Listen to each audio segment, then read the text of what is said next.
What up, though? It's your boy, Derek Demure, spinning the block media, coming right back at you, baby. Say, Chris Brown is officially fed up with the BS.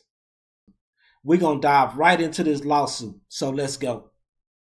Chris Brown files a $500 million lawsuit against Ample LLC and Warner Brothers in response to a defamation documentary.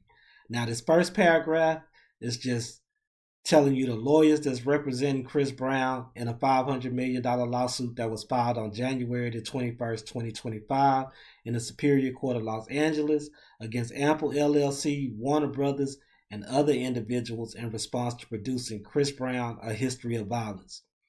Despite being notified of the false and misleading narrative accusing Mr. Brown of heinous acts, including sexual assault and evidence tampering, allegations that have been discredited in court and dismissed as baseless, the defendants released the documentary on October 27, 2024 without regard for Mr. Brown, prioritizing profits over journalistic integrity. In doing so, they sensationalized debunked claims to drive viewership and revenue, recklessly damaging Mr. Brown's reputation and spreading false information to the public.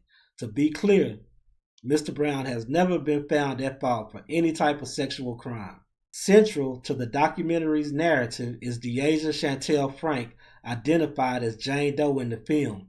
Her false allegations against Mr. Brown were thoroughly discredited in court years ago. Frank is a documented perpetrator of domestic violence with a history that includes physical assault and threats of violence against her romantic partner. Specific to Mr. Brown, it is evident that any interactions and any relationship between him and Mrs. Frank were consensual. This is supported by numerous text and voice messages sent by Mrs. Frank to Mr. Brown in which she actively pursued a relationship with him. It is perplexing that these production companies would elevate her discredited claims over the truth established in the court of law. Despite being fully aware of these facts, prior to the documentary's release, Ample LLC and Warner Brothers chose to amplify her defamatory lies, an outrageous act that not only undermines journalistic integrity, but also disrespects the experiences of genuine survivors of intimate partnerships. This case is about protecting the truth, said Mr. Brown's attorney. Despite being provided with evidence disproving her claims, the producers of the documentary intentionally promoted false and defamatory information, knowingly disregarding their ethical obligations as journalists. These actions undermine not only Mr. Brown's decade-long efforts to rebuild his life, but also the credibility of true survivors of violence. Okay, so we're going to stop right there. It was only like another paragraph to go. But yeah, man, Breezy been trying to bounce back from this Rihanna thing for like forever. And for some reason, these powers that be just ain't trying to let him make it. They not putting out documentaries about Weinstein and Epstein. This man been trying to get his coins and live his life. He really been keeping a low profile besides that little tiff between him and Quavo. Breezy, I feel you. Tap them pockets one time, man. Make them folks leave you alone.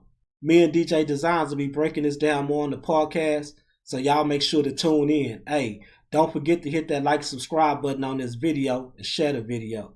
It's your boy Derek Demure, Spinning the Block Media. Y'all can follow us on all platforms at Spinning the Block Media. And say, if you haven't seen that wild ass video on Lex I Am almost getting her ass deleted, click the thumbnail, man. And say, if you haven't watched that wild ass reaction video that I did on Lex I Am almost getting her ass deleted, click the thumbnail. It's your boy Derek Demure, Spinning the Block Media, and I'm out. Get them likes up, get them likes up, get them likes up, get them likes up, get them, yeah, get them likes up.